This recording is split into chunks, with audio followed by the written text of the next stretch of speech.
জন্মদিনে একেবারে রাজার মতন অভ্যর্থনা করা হলো, সাথে আবার রুহিও উইশ করলো।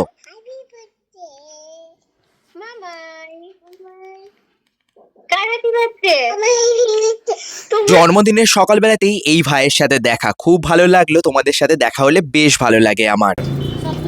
সপ্তদ্বীপ। ও আমাকে বলল আমার গাড়িটা দেখেই নাকি ও চিনতে পেরে গেছে। ভাবো কাণ্ড, আগে থেকেই প্ল্যান করা ছিল জন্মদিনের দিন মন্দিরে পুজো দিতে যাব। লিস্টে তো অনেকগুলোই নাম আছে, কিন্তু কতগুলো মন্দিরে যেতে পারবো জানি না। প্রথমেই তো এলাম বর্ধমানের সর্বমঙ্গলা মন্দির, আর এখানে এসে কিন্তু প্রতিবারের মতন এবারের পুজোটাও খুব ভালো করে দেওয়া হলো। আর তারপরেই চলে গেলাম সোনার কালীবাড়িতে। এখানে এসে যেন একটা অন্য রকম শান্তি অনুভব করি। আর হ্যাঁ, এই কালীবাড়িটার সম্পর্কে যত জানছি ততই যেন অবাক হচ্ছে। এখানে আসতে চারিদিক যেন সেতারের আওয়াজে গম গম করছিল, মনে হলো যেন আজকে সবকিছু আমার জন্যই হচ্ছে, একেবারে রাজাদের মতো। তোমরাও শোনো একটু বাকিটা বড় ভ্লগে।